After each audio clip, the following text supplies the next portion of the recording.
our story begins with a puzzle. Every December 12th, on a sun-drenched peninsula in Costa Rica, a festival just explodes with color and sound.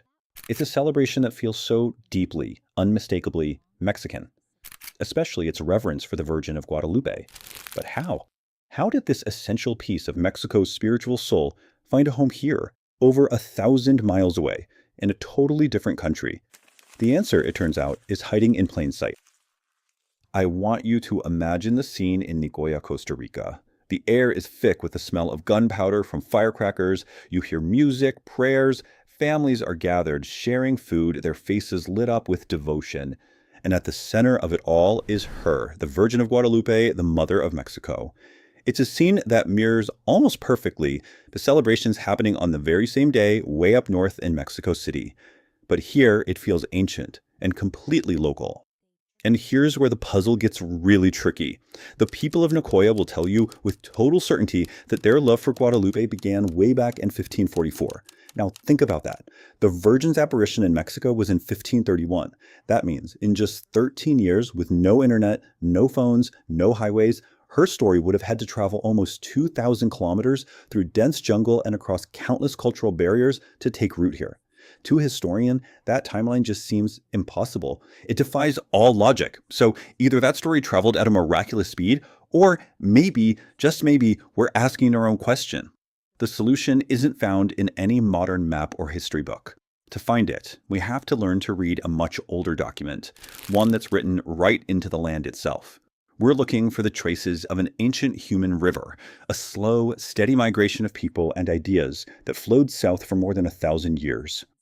The key that unlocks this whole mystery is a science called Toponomy. It's the study of place names, the names of towns, rivers, mountains. You should think of these names as historical fossils. They preserve, almost like ancient insects in amber, the language of the people who lived there centuries, even millennia ago.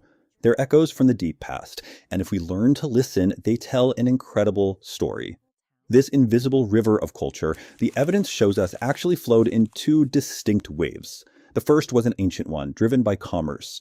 Naha-speaking merchants created this huge trade network centuries before the Aztecs were even a major power. Then came the second wave, much later, driven by conquest during the height of the Aztec Empire. They built their empire right on top of the same trade routes those ancient merchants had used for generations. And you can literally trace the path of that river yourself, just by looking at a map. South of Mexico City, in Chiapas, you find Tapachula, place of floodwaters. Cross into Guatemala, you get Escuintla, place of dogs. Then El Salvador, Ahuachapan, river of oaks. And into Nicaragua, Managua, beside the water. These aren't just random names, they are footprints. By the time we get to Guanacaste in Costa Rica, we realize we're not in a foreign land at all. We're at the southern edge of a single, continuous cultural world. Now, this complex world, this web of trade, tribute, and bitter rivalry, was about to be hit by a cataclysm. You see, the Aztec Empire wasn't some unified monolith like ancient Rome.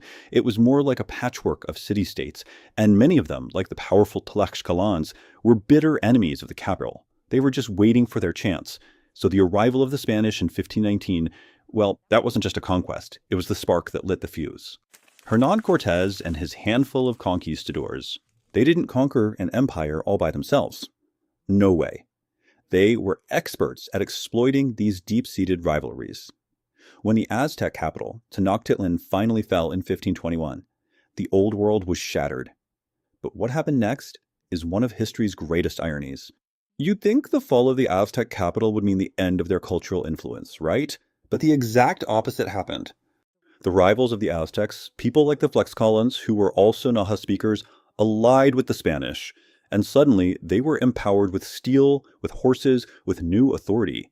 They became the vanguard of the conquest, pushing south along those very same ancient corridors. The river of culture didn't dry up. It burst its banks.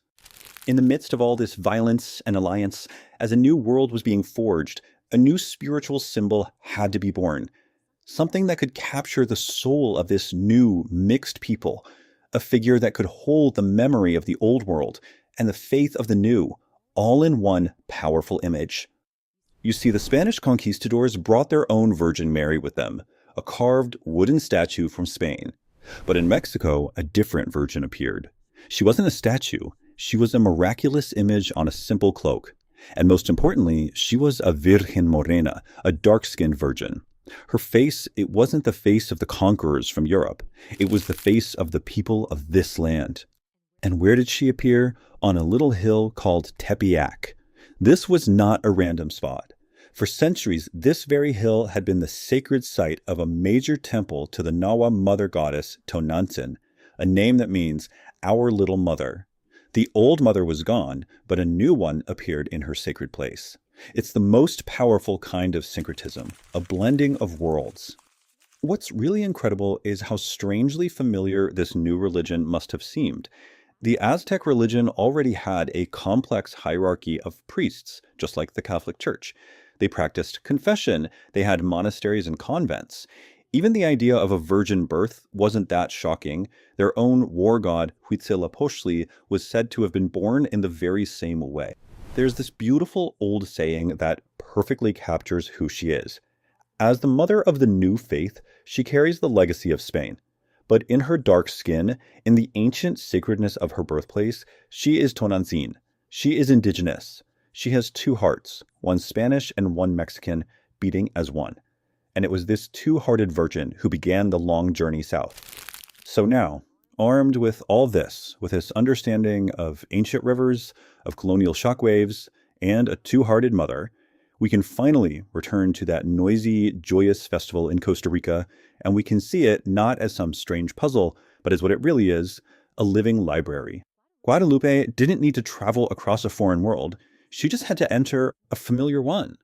You see, Nicoya was already part of this extended Nahua world. Its language, its culture, the soil had been prepared by 1,000 years of that invisible river. She was a story that could be understood, a symbol that could be recognized.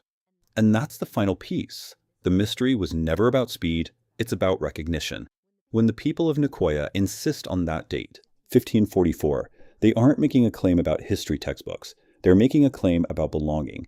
It's their collective memory saying, we were already part of that world. She didn't arrive as something new. She arrived as someone we already knew. So what does this one small festival in Costa Rica tell us about the much bigger story of this continent? It tells us that culture is a current, a flow that is so much stronger and so much older than any political line we can draw on a map. Today, you can see two opposing forces at work in this part of the world. You have forces pulling these nations apart, modern nationalism, political borders, global economics. But then there's this other, deeper force pulling them together, a shared ancient history, a shared cultural memory, and a shared mother in Guadalupe. It's a quiet, spiritual gravity that borders just can't erase. And so we see that the story of Mexico isn't contained by its borders. It's a story that flows through time and across the continent, a story that's still alive in the names of mountains, in the taste of food, and in the thunder of firecrackers at a festival in Costa Rica. It reminds us that history isn't something dead and gone. And that leaves us with a final thought. We travel the world looking for history in museums and ruins, behind glass and velvet ropes. But what if the greatest libraries of all, the most complete archives of the human story, aren't buildings? What if they are the living traditions we still celebrate, the stories we still tell, if only we learn how to read them? Basta. This is Mexico. If something here opened a door, stay and subscribe. Basta is the second look. Mexico without the filter, without the shortcuts. New episodes every third day. See our suggested video in the box.